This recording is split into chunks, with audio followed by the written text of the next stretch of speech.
हैं तो ये काम आप लुकअप फॉर्मूले की सहायता से आसानी से कर सकते हैं। आइए देखते हैं कैसे। उदाहरण के लिए यहाँ पर हमने एक डेटा लिया है। इसमें पहला एट्रीब्यूट है नेम, दूसरा है सैलरी और तीसरा है सिटी। अब यहाँ हम यूज करेंगे लुकअप फॉर्मूला। उसके लिए हमें सबसे पहले जो हमारा डेटाबेस है उसे असेंडिंग ऑर्डर में अरेंज करना होगा और उसके लिए हमें पहले पूरे डेटाबेस को सिलेक्ट करना होगा। अभी ये हमारा बहुत छोटा डेटाबेस है। अगर मान लीजिए आपके पास 100 या उससे अधिक वैल्यू का बहुत बड़ा डेटाबेस है तो पहले हम आपको ये बता देते हैं कि आप उसे कैसे सिलेक्ट कर सकते हैं। यहाँ पहली रो में तो हेडिंग है, उसे छोड़कर उसके नीचे का जो सेल है उस पर क्लिक करें। उसके बाद शिफ्ट की प्रेस करें और फिर ये जो हमारा आखिरी सेल है उस पर क्लिक कर दें। ये देखिए पूरा की पूरा डेटाबेस सिलेक्ट हो गया है। अब सॉर्ट एंड फिल्टर ऑप्शन पर क्लिक करें। क्लिक करने पर आपको पहला ऑप्शन मिलता है सॉर्ट A to Z। इसे क्लिक करने पर हमारा जो सिलेक्टेड डेटाबेस है वो A to Z के फॉर्म में आ जाएगा, यानी A वाले नाम सबसे ऊपर आ जाएंगे और फिर वो बढ़ते क्रम में Z की तरफ जाते हुए जम जाएंगे। ये देखिए हमने इस पर क्लिक किया तो ये जो डेटाबेस है वो A to Z के फॉर्म में आ गया है। अब हम इस पर फॉर्मूला यूज करेंगे। इसके लिए पहले डेटाबेस की हेडिंग को कॉपी करके हम ये यहाँ पर पेस्ट कर लेते हैं। अब मान लीजिए हमें इस डेटाबेस में से मीनल नाम के व्यक्ति का डेटा सर्च करना है तो हम यहाँ पर नेम के नीचे मीनल टाइप करेंगे। अब हमें डेटाबेस में से मीनल नाम के व्यक्ति की सैलरी सर्च करना है तो इसके लिए हम लुकअप फॉर्मूला लगाते हैं। उसके लिए इज इक्वल टू का साइन लगाकर टाइप कर देंगे लुकअप। एक्सेल शीट में लुकअप टाइप करते ही एक्सेल शीट हमें दो फॉर्मूलाज डिस्प्ले करती है। पहले हम ऊपर वाला फॉर्मूला समझ लेते हैं। ध्यान रखें आपको फॉर्मूला टाइप करते समय सिंटेक्स फॉलो करना बहुत जरूरी है, यानी ये जो भी ऑर्डर दिया हुआ है और जिस तरह से भी फॉर्मूला लिखा हुआ है आपको उसी तरह से वो फॉर्मूला लगाना है, नहीं तो सही उत्तर नहीं आएगा। अब सबसे पहले हमें जो वैल्यू एंटर करनी है वो है लुकअप वैल्यू, मतलब हम अपने डेटाबेस में से किस वैल्यू के लिए पर्टिकुलर रिकॉर्ड सर्च करना चाह रहे हैं। हमें मीनल का रिकॉर्ड सर्च करना है तो हमने मीनल पर क्लिक किया। ये देखिए मीनल का सेल नंबर यहाँ पर दिखाई दे रहा है। इसके बाद कॉमा लगाना है। कॉमा लगाने के बाद दूसरा ऑप्शन है लुकअप वेक्टर, मतलब हमें कहां से वैल्यू सर्च करनी है। हमें हमारे डेटाबेस से वैल्यू सर्च करनी है तो हम इस पूरे डेटाबेस को सिलेक्ट करेंगे। सिलेक्ट करने का तरीका ने आपको पहले ही बता दिया है। इसके बाद हमें फिर कॉमा लगाना है। कॉमा लगाने के बाद आखिरी ऑप्शन है रिजल्ट वेक्टर, मतलब हमें मीनल की सैलरी चाहिए या सिटी।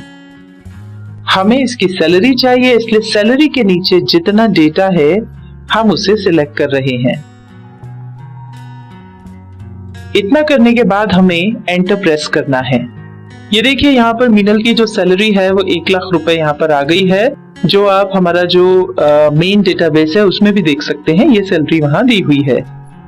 ऐसे ही हम मीनल की सिटी भी सर्च कर लेंगे।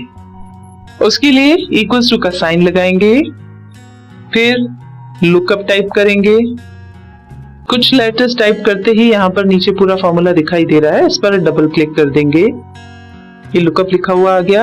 अब मीनल को सिलेक्ट करेंगे, कॉमा लगाएंगे, फिर पूरा डेटाबेस सिलेक्ट करेंगे, फिर कॉमा लगाएंगे और हमें सिटी चाहिए इसलिए सिटी के नीचे जितना भी डेटा है उसको सिलेक्ट कर लेंगे और फिर एंटर प्रेस करेंगे। ये देखिए यहाँ पर उसकी सिटी आ गई है जयपुर। इसको हम वापस अपने डेटाबेस में जाकर चेक कर सकते हैं तो ये सही है। अब मान लीजिए हमें हमारे डेटाबेस में से शिवानी की सैलरी और सिटी सर्च करनी है, तो उसके लिए हमें फिर से फॉर्मूला लगाने की जरूरत नहीं है। यहाँ आप मीनल को हटाकर शिवानी टाइप कर दें और फिर एंटर कर दें। ये देखिए, ऐसा करने पर डेटाबेस में से शिवानी की सैलरी और सिटी दोनों यहाँ पर अपने आप दिखाई देने लगी हैं। अगर आपका डेटाबेस बहुत बड़ा है तो फॉर्मूला सेम शीट में अप्लाई न करते हुए दूसरी शीट में भी अप्लाई कर सकते हैं। चलिए हम आपको बताते हैं। अभी जो हमारा डेटाबेस है वो शीट 1 पर है, आप यहाँ देख सकते हैं। अब मान लीजिए हमें जो फॉर्मूला अप्लाई करना है वो शीट 2 में करना है। फॉर्मूला अप्लाई करने के लिए सेम प्रोसेस फॉलो करनी होगी। मान लीजिए हमें सुरभि की सैलरी और सिटी ढूंढना है, तो ये हम शीट 2 पर आ गए। यहाँ पर नेम के नीचे हमने सुरभि टाइप किया। सैलरी में जाकर हम दोबारा फॉर्मूला टाइप करेंगे। फॉर्मूले के लिए सबसे पहले इक्वल्स टू का साइन लगाएंगे, फिर लिखेंगे लुकअप, फिर हम सुरभि को सिलेक्ट करेंगे, कॉमा लगाएंगे। अब डेटाबेस शीट 1 में है तो शीट 1 में जाकर हम पूरा डेटाबेस सिलेक्ट कर लेंगे। अब हम दोबारा शीट 2 में जाएंगे। यहां पर आप देखेंगे कि ये पूरी रेंज यहां पर आ गई है। यहां रेंज में शीट 2 भी दिखाई दे रहा है। शीट 2 हटाकर हमें इसे शीट 1 करना होगा क्योंकि हमारा डेटाबेस शीट 1 पर है। अब कॉमा लगाएंगे। अब चूंकि हमें सुरभि की सैलरी चाहिए तो हम शीट 1 में जाकर सैलरी के नीचे का डेटा सिलेक्ट कर लेंगे और दोबारा शीट 2 में जाएंगे। हमारा जो डेटाबेस है वो शीट 1 में है, इसलिए 2 हटाकर यहां से वापस से शीट 1 कर देंगे और एंटर प्रेस कर देंगे। एंटर प्रेस करने पर आप देखेंगे कि जो सैलरी थी वो यहाँ पर डिस्प्ले हो गई है। हम शीट 1 पर जाकर इसको चेक कर लेते हैं। ये देखिए, सुरभि की सैलरी है 70,000 जो कि शीट 2 पे यहाँ नजर आ रही है। इसी तरह से आप सुरभि की सिटी भी सर्च कर सकते हैं।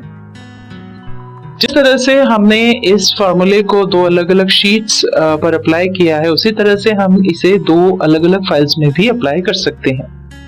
मान लीजिए हमें राहुल का जो डेटा है वो सर्च करना है, तो ये एक फाइल में तो हमारा डेटा था ही, हमने यहाँ पर एक और फाइल जो है वो खोल ली है और यहाँ पर ये हेडिंग डाल दिया है। यहाँ पर नाम के नीचे हमने टाइप कर दिया राहुल। अब चूंकि हमको राहुल की सैलरी चाहिए तो इसके लिए हम फॉर्मूला यहाँ पर लगा देंगे इक्वल्स टू, अब यहाँ पर टाइप करेंगे लुकअप।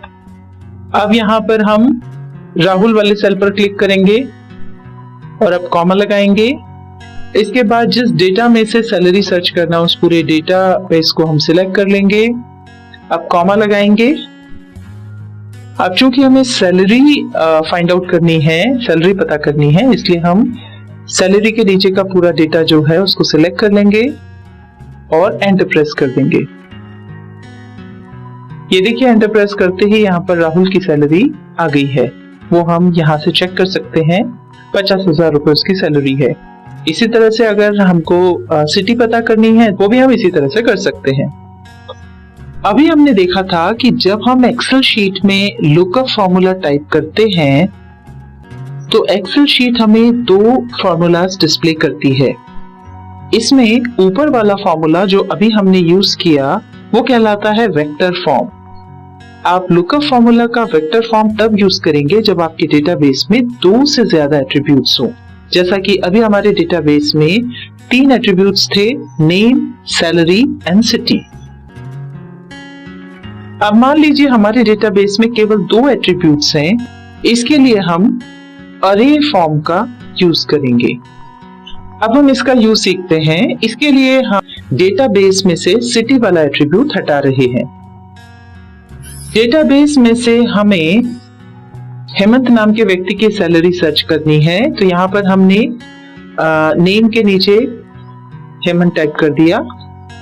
फॉर्मूला टाइप करने के लिए सबसे पहले हम इक्वल्स टू का निशान लगाएंगे, उसके बाद लिखेंगे लुकअप। अब यहाँ पर पहला ऑप्शन है लुकअप वैल्यू, मतलब हमें डेटाबेस में से किस वैल्यू के लिए रिकॉर्ड सर्च करना है तो हम हेमंत पर क्लिक करेंगे। ये देखिए यहाँ पर उसकी रेंज आ गई है, कॉमा लगाएंगे। अब दूसरा ऑप्शन है अरे, मतलब हमें हेमंत के लिए कहां से वैल्यू सर्च करनी है। हमें हमारे डेटाबेस में से वैल्यू सर्च करना है, इसलिए हम डेटाबेस को सिलेक्ट कर लेंगे। उसके बाद एंटर प्रेस करेंगे। ये देखिए हेमंत की सैलरी यहाँ पर डिस्प्ले हो गई है। अब अगर हमको किसी और व्यक्ति की सैलरी देखनी है तो हम यहाँ नेम के नीचे उसका नाम टाइप कर देंगे। जैसे हमको पूर्वा की सैलरी देखनी है तो पूर्वा नाम टाइप करके जैसे ही हम एंटर प्रेस करेंगे तो ये देखिए यहाँ पर पूर्वा की सैलरी आ गई है।